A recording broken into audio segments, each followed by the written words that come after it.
जय माता दी। माता रानी सभी का मंगल करे। पितृ के दिन जाते के साथ ही माता रानी के दिन आ जाते हैं। बड़े ही उल्लास के साथ हम लोग माता रानी की इंतज़ार करते हैं और नवरात्रे का महापर्व मनाते हैं। इस महापर्व को मनाने के लिए हम माँ के विभिन्न रूपों की विभिन्न तरीके से पूजा करते हैं। कुछ लोग नॉर्मल भी पूजा कर लेते हैं, कुछ लोग कलश स्थापना भी करते हैं।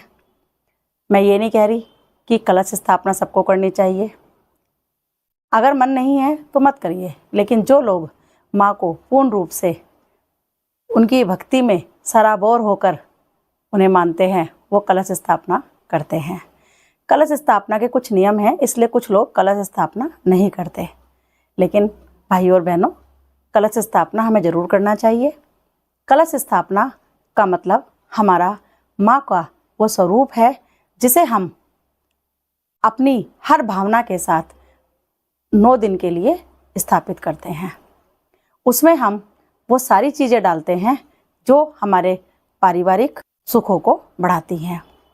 घर में, परिवार में, बच्चों के लिए, है ना, सभी को बहुत सुख और असीम शांति मिलती है। तो आज हम आपको बताने जा रहे हैं सबसे पहले कि अगर आप कलश स्थापना करते हैं तो कैसे करें। कलश स्थापना करने के लिए हमेशा हमारा जो फेस है वो नॉर्थ या ईस्ट की तरफ होना चाहिए। सबसे पहले हम एक पटरा ले लें और पटरे के ऊपर लाल रंग का सुंदर सा वस्त्र बिछा लें। माँ को लाल रंग बहुत प्रिय है, इसलिए हमें लाल रंग का वस्त्र बिछा लेना चाहिए।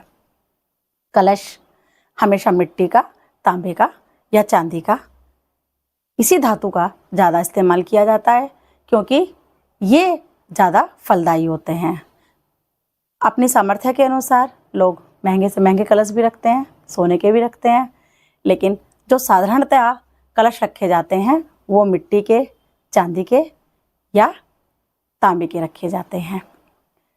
कलश रखने से पहले हमेशा उसके ऊपर मोली यानी कलावा जरूर बंधा हुआ होना चाहिए। कलश स्थापना करने से पहले हमें कलश के ऊपर गंगा जल और रोली से सतिया बनाना चाहिए। सतिया बनाने का सबसे बड़ा जो कारण है वो ये है कि सतिया ओम, ये इस तरह के जब हम लिखते हैं, इनसे यदि हमसे कहीं कोई भूल चूक हो जाती है तो वो हमारी मान्य नहीं होती। ऐसी हमारी भावनाएं होती हैं और ऐसा कई जगह पे दुर्गा सप्तशती में कहा भी गया है कि जहाँ स्वास्तिक का निशान होता है वहाँ पे नेगेटिविटी नहीं आती। तो कलश पर आप सतिया बनाइए, मोली बांधिए और उसके बाद में कलश में आप एक 5 का सिक्का, थोड़े से चावल, सुपारी, लौंग, ये सब उसमें आप डाल लीजिए और सबसे पहले गंगा मैया का ध्यान करते हुए उसमें उस जल को छोड़िए। जिस तरीके से जल और अन्न जिस घर में कम नहीं होते, वहाँ पे सुख सुविधाएं बनी रहती हैं, इसी तरीके से हम कलश में गंगा माता का जल यानी कि गंगा जल डालते हैं। यानी कि हमारे यहाँ पर हर चीज़ धारा पूर्वक चलती रहे, उसमें किसी तरह की कोई कमी ना आए। फिर हम उसमें और जल रखते हैं। आम के या अशोक के पत्ते हम लगाते हैं। अशोक के पत्ते 9 या 11 होने चाहिए। हर पत्ते पर रोली का और गंगा जल का जो आपने पेस्ट बना रखा है उसका तिलक लगाना चाहिए। 9 पत्तों का मतलब है माँ के हमने 9 स्वरूपों को पूज दिया। उसे आप लोटे में जल में रखिए। पत्ता कटा फटा नहीं होना चाहिए, ये आप पहले से ध्यान कर लीजिए। और जो हम पेड़ के पत्ते लाते हैं अशोक के या आम के, वो बहुत छोटे भी नहीं होने चाहिए। यानी कि जो बिल्कुल न्यू कपल निकलती है ना, वो कपल भी हमारी नहीं आती, क्योंकि उसे हम एक तरीके से बच्चा स्वरूप मानते हैं। उसके बाद में आप नारियल लीजिए, नारियल के ऊपर चुन्नी लपेटिए और अगर किसी विशेष कामना से आप उसे रख रहे हैं तो जो 1.25 मीटर लाल रंग का कपड़ा होता है आप उसके ऊपर वो लपेटिए। उसमें भी आप 2 का सिक्का या 5 का सिक्का रखिए, 1 लौंग का जोड़ा रखिए और उसको जो आपने नारियल लिया है उसे आप कलावे से लपेट दीजिए, लेकिन उसमें आप गांठ मत लगाइए। नारियल में उसको लपेटने के लिए गांठ मत लगाइए और उसको माता का ध्यान करते हुए उस लोटे के ऊपर रख दीजिए। ये तो आपके हो गई सामग्री की तैयारी। अब हमें कलश स्थापना कैसे करनी है? शुभ मुहूर्त को देखते हुए।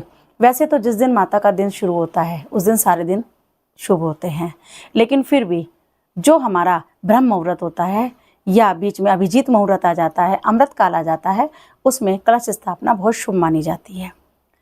तो पटरे पर आप लोग जिस भी इच्छा के लिए आप कलश रखना चाहते हैं उसी तरह का अन्न नीचे बिछाइए, उसकी ढेरी लगाइए और उसके ऊपर लगाइए। किस अन्न से हमें किस कामना की प्राप्ति होती है, इसके लिए आप मेरी सारी वीडियो ज़रूर देखिए। सरकारी नौकरी के लिए, शादी के लिए, बच्चों की पढ़ाई के लिए, धन धान्य के लिए, या किसी ने हम पर कोई तांत्रिक क्रिया करा दी है उसके लिए हम कैसे कलश स्थापना करें, आपको पूरे विवरण के साथ में सब वीडियो में अलग अलग वर्णन दिया गया है और उसको कैसे रखना है वो भी सब बताया गया है। तो उसी कामना के साथ आप अपने कलश स्थापना कीजिए। नीचे पहले उसी अन्न से ढेरी बनाइए और उसके ऊपर कलश स्थापना कर दीजिए। जब आप कलश स्थापना करते हैं तो हमेशा अपना मन बहुत शुद्ध रखना चाहिए। मन में कामना होनी चाहिए, माँ की भक्ति होनी चाहिए। उस समय मन में कोई भी द्वेष भावना किसी को लेकर नहीं आनी चाहिए, किसी तरह का कोई क्रोध नहीं होना चाहिए। तो इस तरीके से अगर हम माँ का आगमन करते हैं तो हमारे नवरात्रे बहुत शुभ जाते हैं। कलश की एक विधि है कि जब भी हम कलश स्थापना करते हैं हम उसे यानी कि उसे हम माता का प्रतिरूप रखते हैं, उसे हमें अकेला नहीं छोड़ना चाहिए। लेकिन जो लोग जॉब पर जाते हैं वो लोग शाम को घर आ जाते हैं, ऐसे नहीं कि रात को उसको अकेला हमने छोड़ दिया। तो 2-4 घंटे की तो कोई बात नहीं है, लेकिन फिर भी हमें कलश अकेला नहीं छोड़ना चाहिए। उसके पास हमें दीपक जरूर जलाना चाहिए। अगर आप अखंड ज्योत नहीं जला सकते तो सुबह शाम का दीपक जरूर जलाइए। अगर आपने कलश स्थापना की है तो अपने सामर्थ्य के अनुसार आप दुर्गा सप्तशती का पाठ भी अवश्य करिए।